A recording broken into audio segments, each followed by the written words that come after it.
Alors, je voudrais vous souhaiter une très cordiale bienvenue à vous qui écoutez par vidéo. Nous allons tenter une nouvelle expérience. Vous savez, l'étude de la parole de Dieu ne sera jamais en trop. Et j'aimerais dire à ceux qui écoutent par vidéo là, que vous êtes les bienvenus. Mais on voudrait vous encourager à être à nos études, évidemment. Nous aimerions vous dire qu'ici, que nous sommes des gens qui aimons la parole de Dieu et qui la prennent au sérieux. Vous savez, la Bible nous montre qu'il doit y avoir un équilibre dans la parole, dans l'Église locale. Pour ça, si vous avez vos Bibles, et vous pouvez suivre avec moi, évidemment, dans vos Bibles, il y a des gens ici dans la salle qui sont venus à l'étude et on commence, comme j'ai dit, une nouvelle expérience. On va voir ce que ça donne. Mais j'aimerais vous montrer que la Bible nous donne, nous encourage à avoir un équilibre dans l'Église locale. Et dans Actes 2, le verset 42, je pense que c'est là qu'on trouve l'équilibre. C'est l'Église primitive, l'Église des Actes des Apôtres, deuxième chapitre. Dieu est en train d'agir, il y a de grandes choses qui ont lieu. Et dans Actes 2, verset 42, nous lisons « Il persévérait dans l'enseignement des apôtres, dans la communion fraternelle, dans la fraction du pain et dans les prières. » Alors, quel est l'équilibre? Bien, c'est évident pour nous ici dans le texte là, que l'équilibre se trouve d'abord dans l'enseignement. C'est absolument nécessaire d'enseigner la parole de Dieu, d'emmener la saine doctrine, comme Paul va nous dire à plusieurs reprises. Et ensuite, il est question, comme vous voyez dans le texte ici, là, la communion fraternelle, d'avoir une communion fraternelle.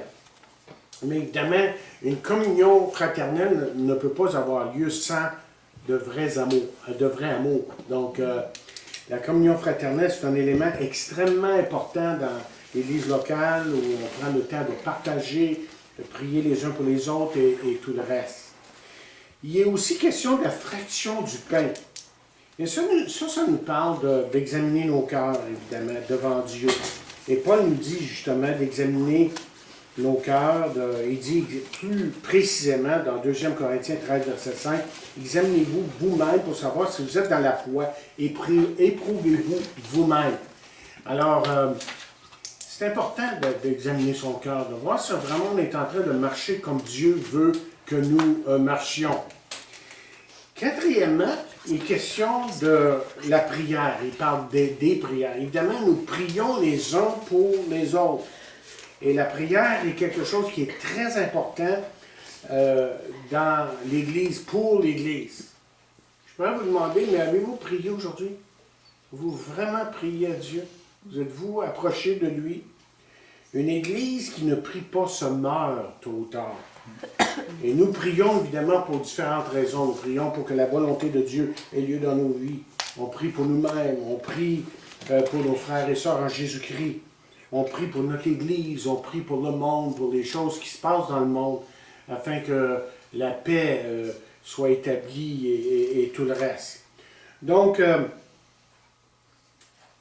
on veut avoir un équilibre dans l'Église locale.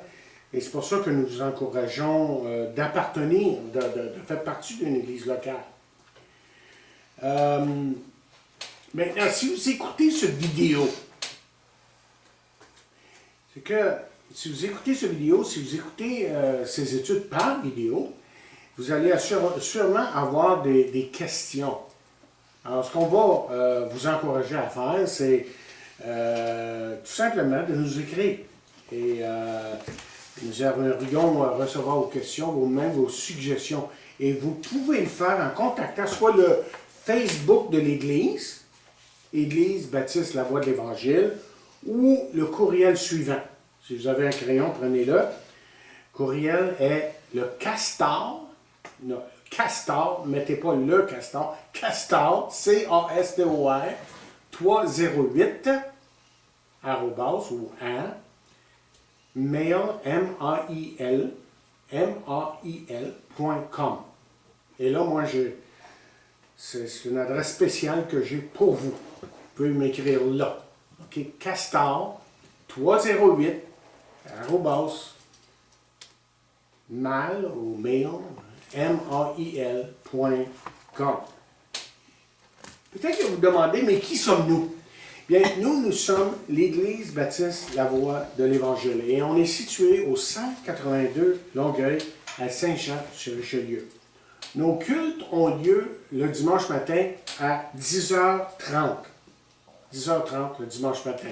Et on serait très heureux que vous soyez avec nous pour chanter les louanges, des louanges au Seigneur et aussi pour entendre sa parole.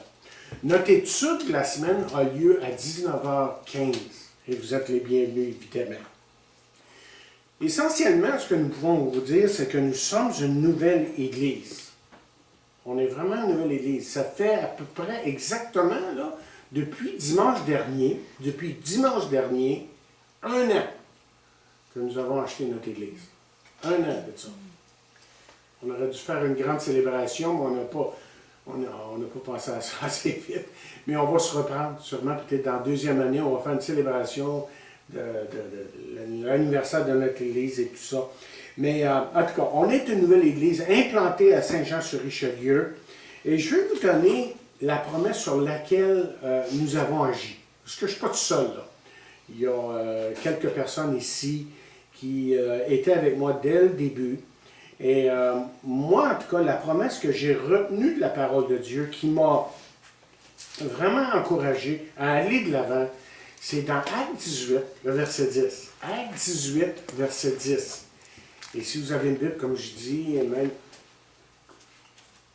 si vous regardez sur Internet, là, bien, vous pouvez arrêter la vidéo, évidemment, et tout simplement prendre votre Bible. Et dans Acte 18, verset 10, voici ce qu'on lit. Alors, on va prendre même le verset 9 pour juste compléter l'idée. Là, je pense que ça serait mieux. Il dit, le Seigneur dit à Paul en vision pendant la nuit, ne crains point, mais parle, et ne te tais point. Verset 10, il dit, car je suis avec toi, et personne ne mettra la main sur toi pour te faire du mal. Parle, car j'ai un peuple nombreux dans cette ville. Amen. Amen. Je peux vous dire que je suis rentré dans cette ville, à Saint-Jean-sur-Richelieu, que je connaissais à peine, quand je suis déménagé il y a quelques années, j'ai quand même compris qu'il y avait dans cette ville presque 100 000 personnes et qu'il n'y avait que très peu d'églises évangéliques, bibliques. Alors, on s'est installé ici au centre-ville et ça, c'est toute une autre histoire, comment que Dieu nous a conduits, là. Mais je peux vous dire une chose, que Dieu a ouvert les portes, on a pu acheter cette église ici au centre-ville. On est la seule église évangélique au centre-ville de Saint-Jean-sur-Richelieu. Mais on se dit privilégié de pouvoir travailler dans un lieu comme celui-ci. Alors, on vous demande de prier pour nous. Et on vous demande si vous avez des questions ou si vous avez des commentaires, des suggestions de nous écrire. Encore une fois, l'adresse c'est soit le Facebook de l'Église, Église baptiste La Voie de l'Évangile, ou l'adresse courriel qui est castor, C-A-S-T-O-R 308 à mail.com.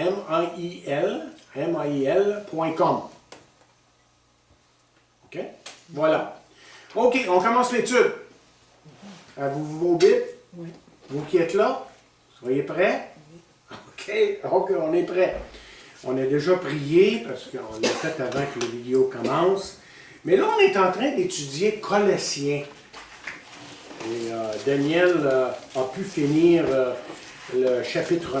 On va revenir sur le chapitre 1 à certains moments. On va revenir sur le chapitre 1 parce qu'il y a des vérités qui vont ressortir dans le chapitre 2 qui, évidemment, sont déjà là dans le chapitre 1. OK?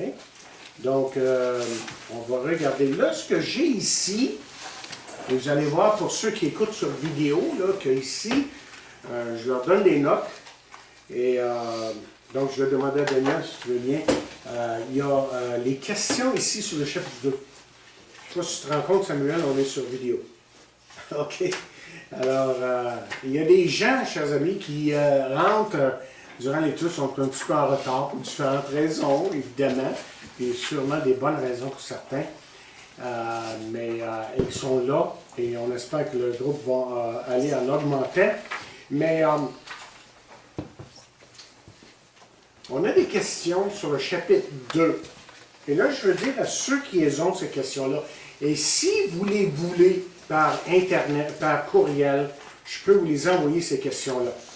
Okay? Ceux qui écoutent sur vidéo et qui voudraient avoir les questions du chapitre 2 de Colossiens, justement, et moi, je peux vous envoyer ça sans aucun problème. Vous avez juste à m'écrire à castor308 à mail.com. Là, je veux juste dire à ceux qui sont ici ce soir, et ceux qui écoutent même, que oui, on va passer à travers les questions, mais on va le faire assez sommairement. Qu'est-ce que je veux dire par ça? C'est parce que moi, j'ai beaucoup d'autres matériels à obtenir. OK? J'ai développé d'autres notes. Et je vois plutôt que les questions que vous avez devant vous, là, c'est des devoirs que vous pouvez faire dans la semaine. Et faites ça. Ça va vous aider à ouvrir votre Bible, étudier le chapitre. Là, on est rendu au chapitre 2 de Colossiens. Et prenez le temps juste de lire la question. Il y a des références à chaque question, évidemment. Et prenez le temps de bien répondre et on va revenir sur ça et faire ressortir surtout les points importants de Colossiens 2.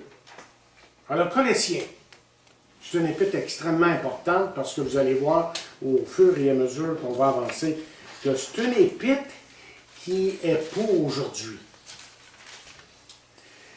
Et sans plus de détails, on va aller tout de suite à la première question. On va lire, si vous voulez, dans Colossiens. Est-ce que tout le monde a leur Bible? Colossiens, premier chapitre. Le deuxième chapitre, excusez. Et on va lire peut-être les 3 premiers versets, juste pour se rentrer dans le contexte de Colossiens. Et là, je lis, « Je veux en effet que vous sachiez combien est grand le combat que je soutiens pour vous et pour ceux qui sont à Laodicée, et pour tous ceux qui n'ont pas vu mon visage, afin qu'ils aient le cœur rempli de consolation, qu'ils soient unis dans l'amour, enrichis d'une pleine intelligence pour connaître le mystère de Dieu, savoir Christ, mystère dans lequel sont cachés tous les trésors de la sagesse et de la connaissance. » OK. La première question, et ça va nous amener à beaucoup d'autres choses, je peux vous dire. La question, c'est celle-ci. C'est qu'est-ce que Paul voulait que les chrétiens de Colosse sachent? Si vous regardez le verset 1 à nouveau, là. OK, vous avez la réponse dans le verset 1. Il dit, « Je veux en effet que vous sachiez combien est le grand combat que je soutiens pour vous et pour ceux qui sont à Laodicée, pour tous ceux qui n'ont pas vu mon visage. » La pensée principale, c'est quoi? Il voulait qu'ils sachent quoi? Combien est grand le combat? C'est ça, qui est le combat qu'il livrait pour eux. Et ça, c'est un élément important dans le ministère de Paul. Tellement important que si vous regardez le chapitre 1 et le dernier verset du chapitre 1, regardez ce qu'il dit. Il dit, « C'est à quoi je travaille en combattant, je dis bien, avec sa force qui agit puissamment en moi. » Alors, il y a un combat, là. OK? Et la vie chrétienne, c'est un combat. Ça fait un petit bout de temps que je suis chrétien, un petit bout de temps, une grosse partie de ma vie. Et je peux vous dire que c'est continuellement un combat. Donc, vous et moi, nous devons combattre. Et la question est celle-ci, c'est comment devons-nous combattre? Comment est-ce qu'on doit combattre? Une partie de l'étude que je vais vous donner ce soir là, est inspirée d'un livre qui est intitulé « Comment affronter l'ennemi » par John MacArthur. Et s'il y a un livre que je peux vous recommander de lire, c'est celui-là. Les chrétiens ont besoin de lire ce livre-là. C'est un livre qui est extrêmement biblique, basé sur la Bible et qui nous montre ce que c'est d'entreprendre un combat spirituel. On parle beaucoup de combat spirituel aujourd'hui. Seulement, il y a toutes sortes de supercheries dans ça. On essaie de trouver des solutions faciles, mais il n'y a pas de solution facile dans la vie chrétienne, à moins que nous soyons prêts à obéir à la parole de Dieu. Donc, si vous êtes capable de vous procurer ce livre, évidemment, ça va grandement vous aider. Et je pense que nous-mêmes, ici à l'Église, peut-être que dans les mois d'été, c'est ça qu'on va étudier. Parce qu'à la fin du livre, Chantal, tu le connais, le livre, tu l'as lu au moins une couple de fois. OK, tu vois ce que tu me disais. Il y a des questionnaires pour chaque chapitre. Et ça serait facile à faire pour des petits groupes, là, en étudiant le livre en même temps, avec les versets qui accompagnent et tout le reste. Et c'est un livre qui serait extrêmement utile. Parce qu'il y a beaucoup de chrétiens aujourd'hui qui combattent différentes choses. Ils se battent contre eux-mêmes. OK, pour commencer, ça commence là souvent. C'est nous-mêmes qui avons le problème, autrement dit. Ensuite, il y a les circonstances qui sont là devant nous et qui nous rendent la vie difficile. Ensuite, comme la petite fille qui, un jour, est montée dans sa chambre, elle claque la porte, son père va la voir, puis elle dit « Qu'est-ce qui se passe? » La petite fille, elle dit « Ah, les gens! Les personnes autour de nous, tu sais. Et les gens, les personnes autour de nous créent différentes difficultés, différents problèmes, évidemment, à cause de leur humeur, personnalité, à cause de ce qu'ils sont, tout simplement. Et on n'aime pas toujours ce qu'ils sont, mais ça nous crée des problèmes. Il y a toutes sortes de raisons pour le combat spirituel. Donc, on va essayer de voir là comment on doit combattre. Je vais commencer par là. Et je veux juste vous montrer, vous dire aussi que lorsqu'on parle de combat spirituel, qu'on parle d'effort. Vous savez, souvent dans la vie chrétienne, on pense que la vie chrétienne, ça va venir tout seul. Parce qu'on part avec le concept de la grâce. Hein? C'est ce qui est bien, c'est par la grâce que vous êtes sauvés. Puis j'en ai parlé amplement dimanche. La grâce, et comment que la grâce c'est important. La croix, j'avais dit, est la source de la grâce. Vous vous rappelez, j'avais dit ça dimanche. En parlant de la croix, les 7 points sur la croix que j'avais apportés. La croix est la source de la grâce. Seulement la grâce, je ne veux pas dire qu'une fois que je deviens chrétien, que là, je ne dois plus rien faire. C'est même au contraire. Je dois faire certaines choses pour que Dieu puisse, évidemment, travailler dans ma vie. Et là, on va tourner vers un texte. Dans 1er Corinthiens, 16e chapitre.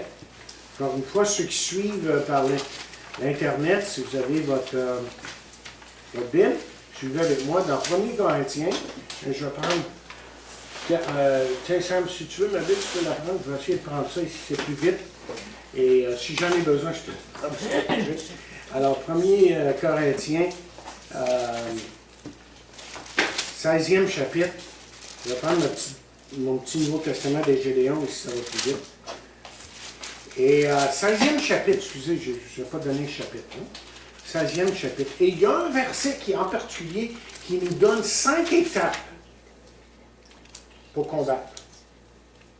Êtes-vous intéressé à combattre? Tout le monde est intéressé à combattre. Parce que le combat mène à la victoire. La vie chrétienne, là, ça mène à la victoire. OK, 16, verset 13. 16, verset 13. Et là, je veux vous dire que vous qui écoutez à l'Internet, là, nous, on est assez relax ici. OK? Ma femme m'a préparé un petit gâteau, un petit café. Donc, c'est bien. Vous pouvez faire ça chez vous. OK, 1er Corinthiens 16, verset 13. Le verset nous dit ceci. Daniel, lis-nous ça très fort pour que les gens t'entendent. Veillez, demeurez fermes dans la foi, soyez des hommes, fortifiez-vous. OK. Il y a 5 choses, là.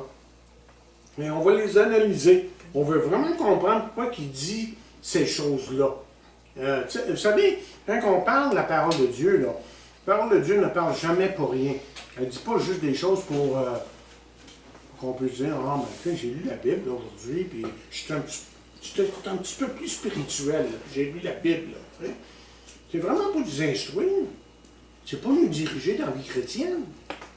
Donc, quand il dit veiller, par exemple, OK? Tu es en train de dire quoi, là, exactement? Pourquoi est-ce qu'on doit veiller? Laissez-moi vous donner au moins 3 raisons. OK?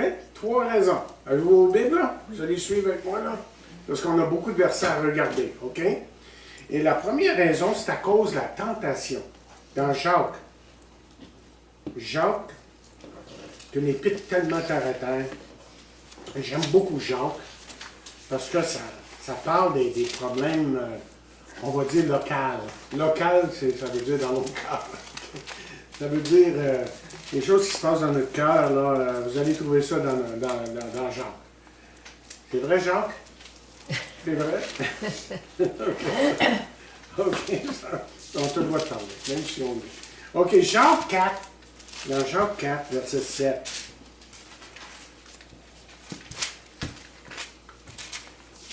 Voici ce qu'on lit. Soumettez-vous donc à Dieu, résistez au diable et il fuira loin de vous. Alors, quand on parle de veiller, là, il n'y a pas de gimmick, si je peux dire comme ça, dans la vie chrétienne. Il dit tout simplement ici qu'il faut résister au diable. Il faut résister au diable. Il y a un dénommé Thomas Brooks qui a écrit un livre qui est intitulé, et je traduis, parce que c'est juste en anglais, de précieux remèdes contre les trucs de Satan. Et voici ce qu'il dit.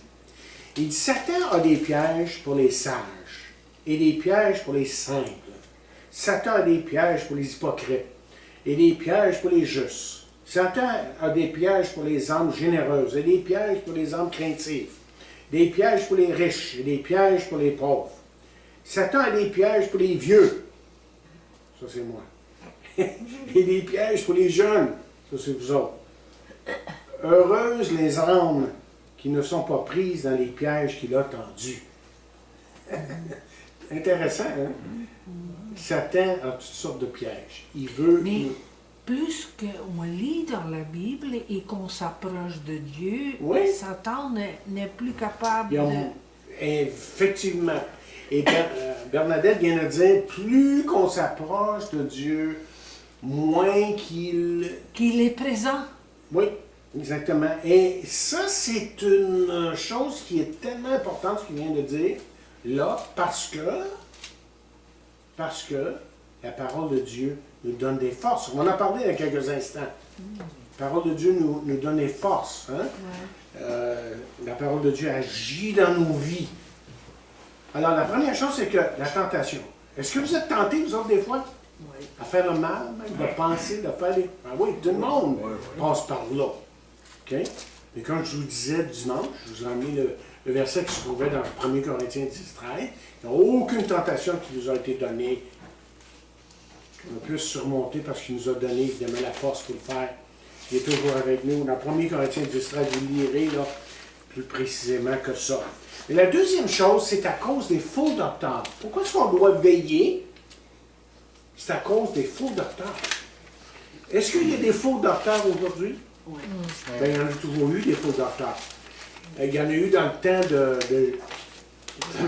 Jésus. Hein? Parce que Jésus leur reprochait bien des choses. Mais dans le temps de Paul, par exemple, lui qui prêchait l'Évangile de tout son cœur, qui commençait des églises, qui était un implanteur, un apôtre, et qui avait une révélation directe de Dieu, commençait les églises, puis là, quand il partait, je me rappelle surtout de l'église je pense l'église d'Éphèse, il disait aux anciens de l'église, faites attention, il y a des loups qui vont rentrer, puis même les loups sont déjà là, comme ça qu'il disait. Il ne disait pas comme ça, là, mais c'est ça qu'il insinuait. L'idée, c'est là, ils sont déjà là, les loups. Faites attention à vous autres. Donc, c'est sûr qu'aujourd'hui, il y a des faux docteurs. Il y a des faux docteurs. Beaucoup plus qu'on pense. Puis, évidemment, je dois ajouter qu'avec l'Internet, surtout l'Internet, avec la radio, avec la télévision, c'est plein de faux docteurs. Et ce que je trouve malheureux, comme je disais dimanche, tant de chrétiens sont... Je ne l'ai pas dit comme ça dimanche, mais je vais le dire là, comme ça. Sont mal équipés pour confronter les faux docteurs. C'est-à-dire qu'ils ne savent pas ce qu'ils croient. Quand on ne sait pas ce qu'on croit, on se fait prendre. Il y a toutes sortes de choses qui sont dites, et puis on ne s'aperçoit pas que ce n'est pas la vérité qui est annoncée. C'est des choses tout croche, et c'est comme une petite déviation là, au début, lorsqu'une fusée monte. Si la déviation est juste ça, là, quand elle arrive là, où à sa destination, c'est ça, elle manque l'objectif complètement. Donc, c'est ça qui arrive. Ça ne prend pas grand-chose pour faire dévier une personne. OK, à cause des faux docteurs, on sait d'abord que dans 2 Corinthiens, si vous avez vos Bibles, là, 2 Corinthiens, 11e chapitre, que Satan lui-même est décrit comme un ange de lumière. Et verset 13. Et là, Paul parle des faux docteurs. Et dans 2 Corinthiens 13, 11e chapitre, c'est verset 13, il dit, ces hommes sont de faux apôtres. Ces hommes sont de faux apôtres. On a parlé il y a quelques semaines, c'est quoi un apôtre?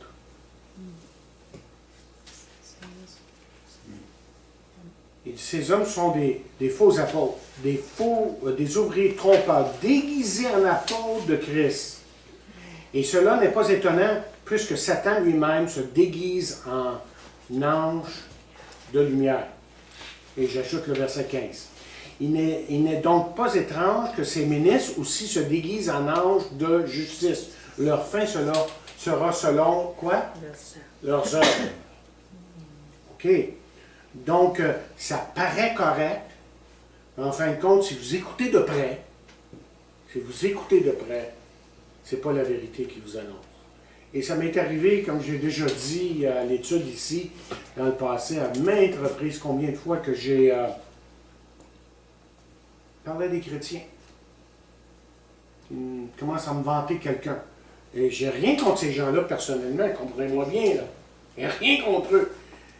Mais quand même, comme pasteur, on est appelé à écouter un peu ce qui se passe, ce qui est véhiculé, ce qui est enseigné, spécialement si ces gens-là sont à la télévision très souvent. Est-ce que c'est des vrais ou des faux?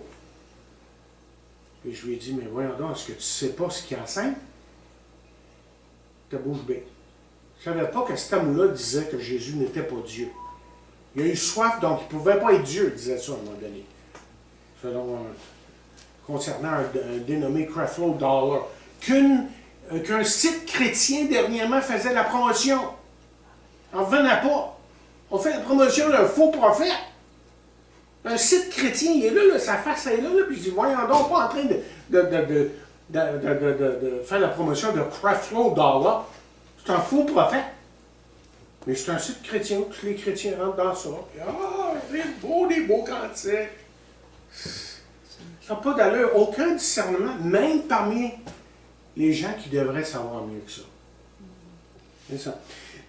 Je vais vous montrer d'autres choses en parlant des faux prophètes. Ça m'est venu en faisant l'étude. Je n'ai pas réalisé que c'était ça. Ce que je vais vous dire, là, jusqu'à quel point c'était ça. Il semble que ces faux prophètes-là, et c'est vrai parce qu'on le voit, mettent beaucoup l'accent sur le miraculeux. Regardez ce que dit Matthieu 24, 24. Je vais montrer d'autres choses après. Matthieu 24, 24.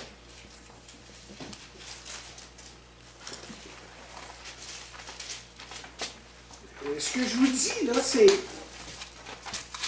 en préparant l'étude hier, aujourd'hui, là, que j'ai comme réalisé quelque chose. Tu sais, des fois, on étudie quelque chose, puis on lit un verset, puis tout d'un coup, le verset devient plus clair.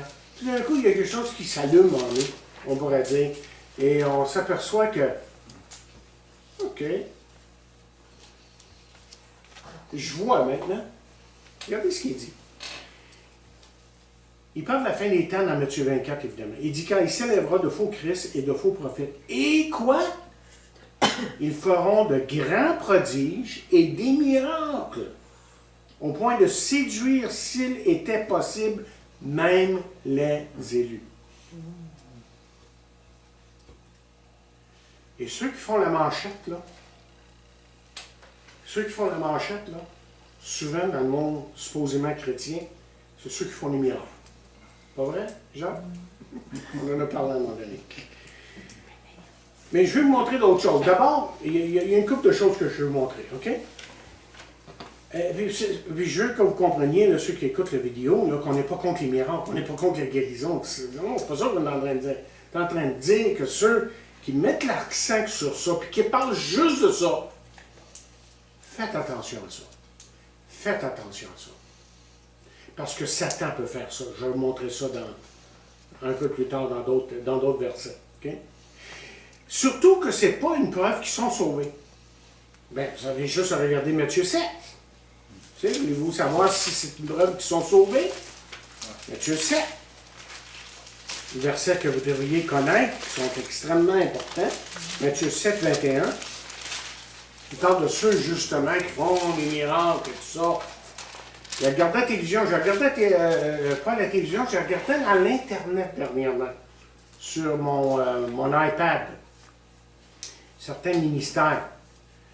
Puis je me disais, mais ça fait un petit bout de temps que je suis chrétien quand même, j'en ai vu des affaires.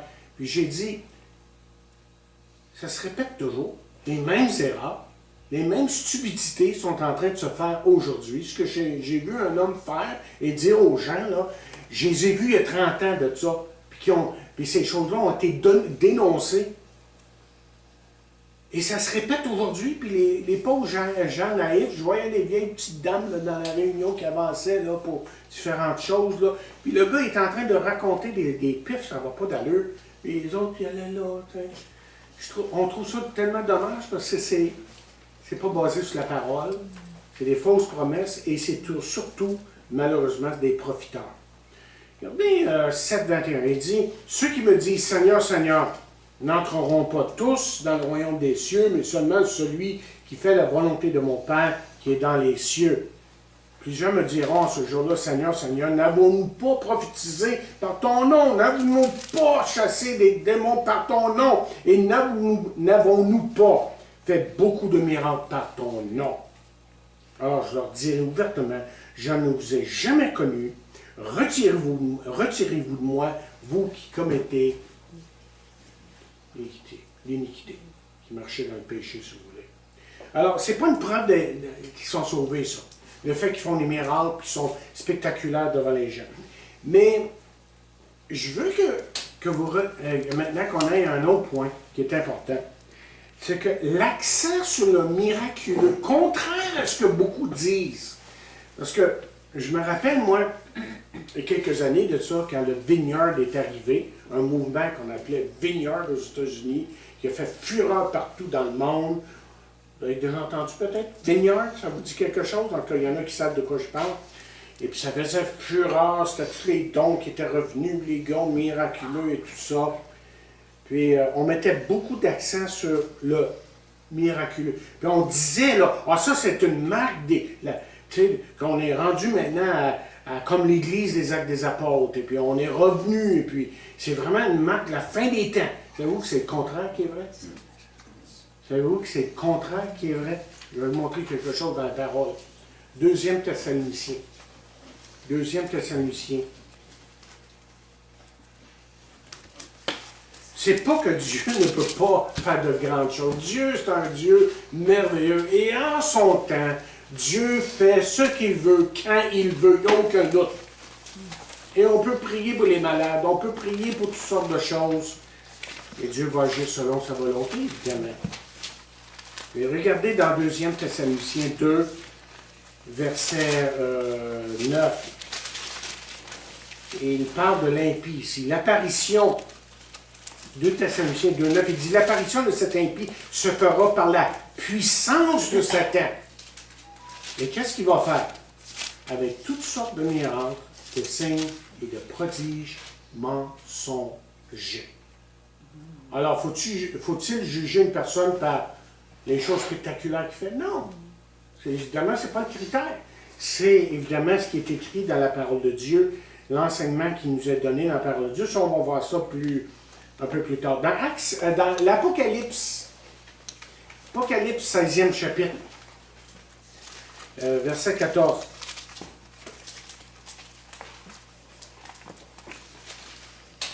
Et là, on lit, car ce sont des esprits des démons. Car ce sont des esprits des démons. Qu'est-ce qu'ils font? Qui font des prodiges et qui vont vers les rois de toute la terre afin de les rassembler pour le combat du grand jour du Dieu Tout-Puissant. Alors, comment est-ce qu'il les attire? Comment est-ce que souvent ces prédicateurs-là attirent les gens par des choses spectaculaires? Il n'y a rien qui se passe là, la plupart du temps. Je peux vous dire ça par expérience. Mais on fait croire aux gens que toutes sortes de choses qui se passent, là, puis on attire les gens. Malheureusement, c'est des gens qui sont dans l'erreur et qui, évidemment, ne sont pas basés sur la parole de Dieu. Pourquoi se méfier des faux docteurs? Voici ce que John MacArthur dit dans le livre ici. Il dit, ça résume bien la pensée, il dit, parce qu'ils utilisent la parole de Dieu, mais qu'ils déforment son enseignement. Ce qu'ils disent semble biblique, mais éloigne les hommes imprudents de la foi. De ce qui compte vraiment dans la foi, là, dans la foi chrétienne. Et il y a beaucoup de versets dans la Bible qui nous... En tout cas, c'est probablement... Je sais que je vous entends souvent, puis des fois vous dites, il est peut-être un peu négatif, notre pasteur, en train de parler de l'affaire. Oui, mais écoutez, c'est plein de versets comme ça dans la Bible. C'est plein d'avertissements dans la Bible. Il n'y a pas une personne qui ne peut pas lire la Bible et à un moment donné arriver à un avertissement contre les faux docteurs. C'est parce qu'il y en a tellement. Et dans Matthieu, par exemple, si vous tournez avec moi, dans Matthieu 7, verset 15. Matthieu 7, verset 15. On a quelques avertissements ici. Il y en a dans les Épîtres. On va regarder. Matthieu 7, verset 15.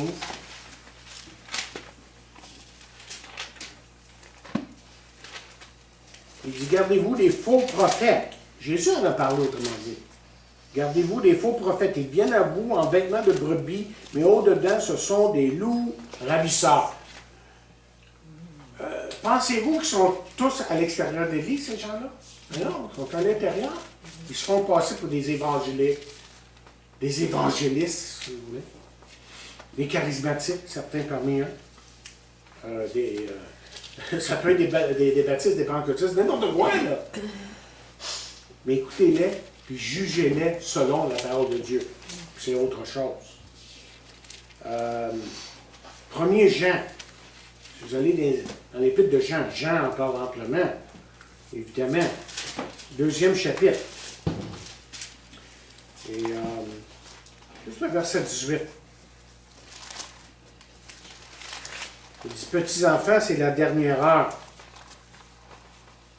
Et comme vous avez appris que l'Antéchrist vient, ou l'Antichrist, ça peut être un ou l'autre. Il y a maintenant plusieurs Antichrists ou Antéchrists. Par là, nous connaissons que c'est la dernière heure. Okay? Et donc, vous voyez, il y a beaucoup d'avertissements dans la Bible. Faites attention. Si vous allez, tiens, il y a un verset qui me vient à l'esprit. 1er Jean 4, verset 1. Il dit, bien-aimés, n'ajoutez pas foi à tout esprit, mais éprouvez les esprits pour savoir s'ils sont de Dieu. Car plusieurs faux prophètes sont venus dans le monde. Ils sont dans l'Église aussi. Okay? Alors, si on va dans 1 Timothée,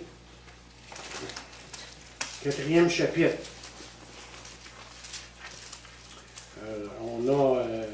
on sait dans 1 Timothée qu'il parle de la fin des temps. C'est normal parce que c'est la dernière lettre de Paul.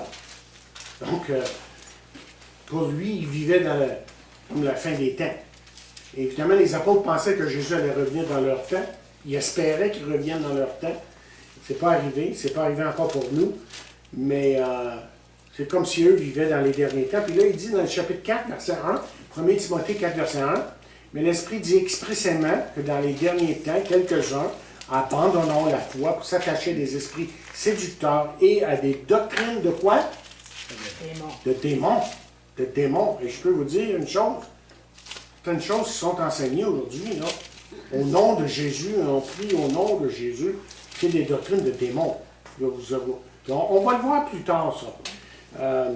J'ai fait une étude exhaustive à un moment donné sur les faux enseignants aux États-Unis, parce que ça vient des États en grosse partie. Là. Grosse partie, ça vient de là, puis ensuite, ça rejoint certaines personnes ici, dans notre milieu, et ces gens-là se font porte-parole pour ces gens-là.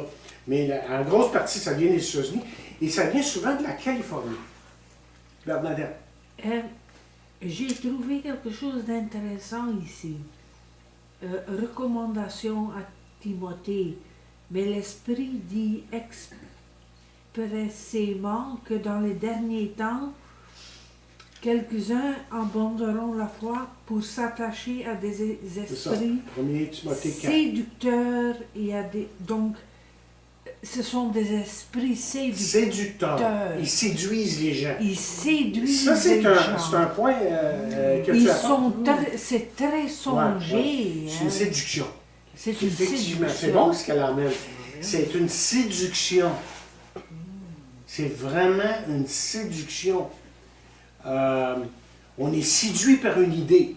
Ok? Oui, oui. Une idée qui est souvent même pas biblique. L'idée, par exemple, que si vous acceptez, je veux juste utiliser un exemple, ok? Puis il y en a plusieurs, évidemment. Mais combien de personnes, et je pourrais vous citer leur nom, qui vont propager l'idée que si vous acceptez Jésus-Christ dans votre vie, vous allez être... tout va aller bien maintenant. Tout va aller bien. Votre santé, vos finances, tout va aller bien.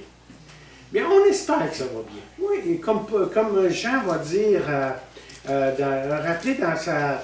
C'est-tu la deuxième épître de Jean? Hein? Et qu'est-ce qu'il dit? Oui, c'est ça, troisième épître même. Il va dire, bien-aimé, je souhaite que tu prospères à tous égards et sois en bonne santé comme prospère l'état de ton âme. Alors, il est en train de dire, hey, j'espère que ça va aller bien avec toi, que ça va bien. Tu sais? Il y en a qui prennent ce verset-là pour dire, ben là, tu vois, tu n'as pas le droit d'être pauvre, tu n'as pas le droit d'être malade, tu n'as pas le droit d'avoir des problèmes dans ta vie. Il faut que ça aille bien, puis si ça ne va pas bien, c'est parce que tu n'as pas une foi en Jésus. Sortes de notions comme ça qui sont véhiculées. Il y a une séduction. Mais c'est intéressant, ça, quand même. Hein, comme idée, là, c'est pas intéressant. Je veux dire, écoute, si tu te fais dire ça, là, hey, ah oui, ça solutionne tous mes problèmes, ça. J'ai juste croire à Jésus, tout va aller bien. Ben, emmène-moi là. Alors, c'est un évangile de consommation. C'est plus un évangile pour adorer Dieu, pour vraiment apporter de la gloire à Dieu. Mais c'est, hey, qu'est-ce que l'Évangile peut faire pour moi? Séduction. Très bien, Bernadette. Un très bon mot. Puis ça séduit les gens, parce que c'est plein de ça à la télévision. Américaine surtout. C'est plein de ça. Il y a des églises, là, il y en a une aux États-Unis, là, où il y a 50 000 personnes. C'est une église, ça, là. Et c'est le message principal qui est véhiculé. Tu crois en Jésus, il va te donner tout ce que tu as besoin, puis tu peux tout avoir, puis tu peux tout vaincre en ce monde. Quand Jésus, je pense, dit un petit peu le contraire. Un petit peu le contraire, puis on regardera ça plus tard. OK, contre ces faux prophètes-là, OK, on ne peut pas prendre trop de questions, là, de commentaires, parce qu'on est sur vidéo, mais dans 2 Timothée, on parle, c'est quoi le remède? Évidemment, il y a tellement de passages à regarder, mais on va en voir plus tard. 2 Timothée 2, et verset 15. Alors, c'est une recommandation que Paul donne à un individu ici. C'est un jeune pasteur qui probablement, lui, est influencé par toutes sortes de choses autour de lui, qui subit toutes sortes de choses, je devrais dire, autour de lui. Et surtout, savez-vous la pression qu'il a ici, Timothée, lui? Il est pasteur probablement de l'église d'Éphèse. Et l'église d'Éphèse, là, si vous la connaissez le moindrement, c'est une église extrêmement spirituelle. Vous avez juste à lire l'épître d'Éphèse. C'est une église extrêmement spirituelle. Seulement, c'est une église qui est devenue problématique à la longue. Les faux prophètes sont rentrés. Au point où, 40 ans après, comme je vous l'ai déjà dit, le reproche que Jésus fait à cette église-là, c'est qu'ils ont perdu le premier amour. Mais quand on dit qu'ils ont perdu le premier amour, c'est pas juste dire, ben, j'aime plus Dieu autant que je l'aimais.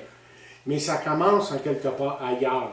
Ça commence par ton amour pour Dieu, oui, mais pour sa parole. Tu t'éloignes graduellement de sa parole. Tu n'as plus le même désir de connaître sa parole.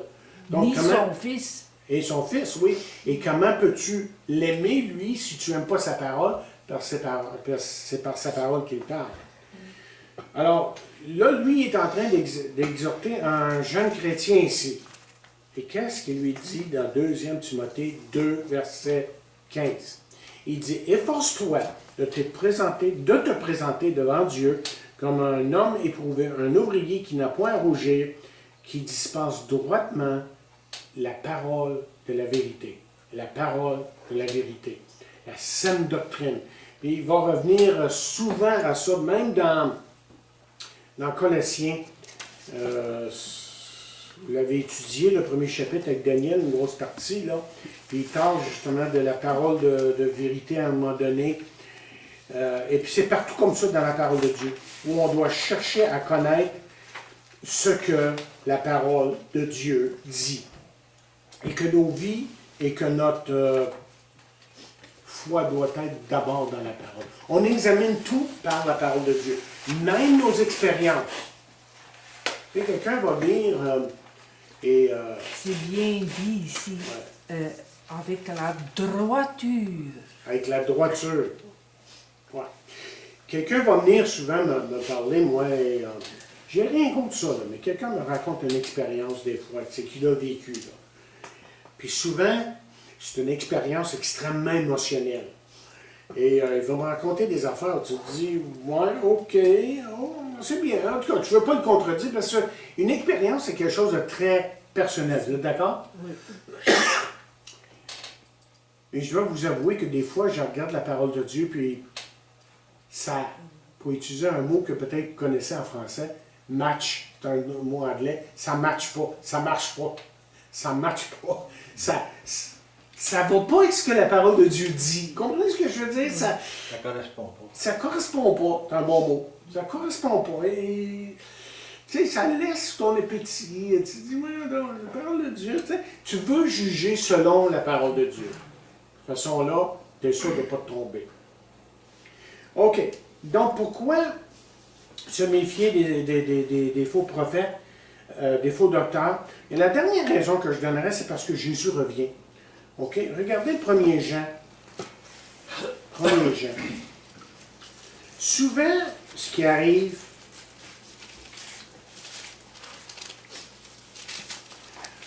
pour des gens qui tombent dans les pièges d'un faux prophète, c'est qu'il y a une incertitude qui s'établit en leur cœur. Ils ne sont pas sûrs de rien. Tandis que dans la parole, il y a toutes sortes de certitudes. Il y a vraiment des certitudes. Plus que moi j'étudie la parole de Dieu, plus que c'est la certitude qui ressort. Tu sais, c'est comme Paul va dire à plusieurs reprises dans 1 Timothée, 2 Timothée, cette parole est certaine, cette parole est certaine, cette parole est certaine. Il va le dire à plusieurs reprises. Il n'y a pas d'incertitude dans la parole. Quand ça vient à notre salut, par exemple, tu sais, quand on dit c'est par la grâce, par le moyen de la foi, et cela ne vient pas de vous-même, mais de Dieu, ce n'est pas par les œuvres et tout ça. Vous savez, le salut, c'est par grâce. Et puis, ça se répète dans la parole de Dieu. On a juste à lire Romains, Galates, hein, ça se répète. Et plusieurs autres choses comme ça, là. Ça, c'est juste un point. Mais quand on tombe dans le piège de l'ennemi, des faux prophètes, là, qu'est-ce qui s'établit? L'incertitude. Qu'est-ce qui vient dans nos cœurs? On n'est plus sûr de rien, là, hein? Parce qu'on n'est pas fondé sur la parole. Et dans 1 Timothée, 1er Jean, 2e chapitre, verset 28. C'est ça. 1er Jean 2, verset verset 28, il dit, « Maintenant, petits-enfants, demeurez en moi, afin que lorsqu'il paraîtra, nous ayons de l'assurance et qu'à son avènement, nous n'ayons pas la honte d'être éloignés de lui. » On a de l'assurance. Aucune condamnation pour ceux qui sont en Jésus-Christ, par exemple. Romains 8.1. Hein, ça, c'est une assurance ferme. Et la Bible est comme ça. Je ne sais pas, Daniel, dans combien de temps qu'on est en train de parler. Là? Ça fait combien de temps? Est-ce que la caméra nous le dit? Ouais, ça fait un heure. Ça fait une heure? OK, on va terminer. On va terminer. Mais juste pour vous dire, quand on parle de certitude, là, et je termine avec ça. Quand je vous dis là, qu'il y a toutes sortes de choses qui sont véhiculées, qui sont de pure stupidité. Je l'ai même entendu cette semaine dans l'Internet. Là. J'avais entendu ça il y a 30 ans, puis mon pasteur dans l'église où j'ai grandi, je me rappelle, le prédicateur dit quelque chose, puis lui, je l'entendais en arrière, parce que c'était le style dans l'église. Amen. Gloire à Dieu. Alléluia. Puis là, j'entends le type, j'écoutais sur une cassette, évidemment, le type qui est très connu au Québec, dire une stupidité. Il dit, ben tu sais, durant l'enlèvement, il dit, il va y en avoir qui vont monter, mais il y en a qui vont rester en bas. Puis il y a des chrétiens qui vont rentrer dans la tribulation. Et puis là, il va falloir qu'ils se trouvent en tout cas quelque chose comme ça. Là. Tu sais? Là, je me suis dit, voyons donc. Ça veut dire que il y a une patte qui va monter en haut, il y a une tête qui va monter en haut, un doigt, mais le pied, lui, va rester en bas. Tu sais, il me semble que l'Église, c'est le corps de Christ. Puis quand Jésus va venir chercher l'Église, c'est toute son Église. Les frettes, les tièdes, puis les chauds. Mais ils vont être récompensés, évidemment, selon leurs œuvres. Et quand j'ai entendu ça, j'ai dit, voyons, ça, c'est des stupidités. Mais imaginez l'incertitude que ça en est dans le cœur d'une personne, ça, qui entend quelque chose comme ça. Lui, là, il ne sait plus s'il va être sauvé demain, là, parce que peut-être qu'il ne sera pas enlevé, puis s'il n'est pas enlevé, mais peut-être qu'il est perdu. Alors, combien c'est important d'être vraiment fondé sur la parole de Dieu et de savoir, par exemple, que notre salut, là, c'est pas un salut de juste aujourd'hui, mais c'est un salut qui est éternel. La vie éternelle qu'il nous donne. Pas moins et pas plus. Alors, on espère que cette étude vous a bien aidé, chers amis. Et comme j'ai dit, si vous avez des questions, vous pouvez juste nous écrire. On se fera un plaisir de vous répondre. Que Dieu vous bénisse.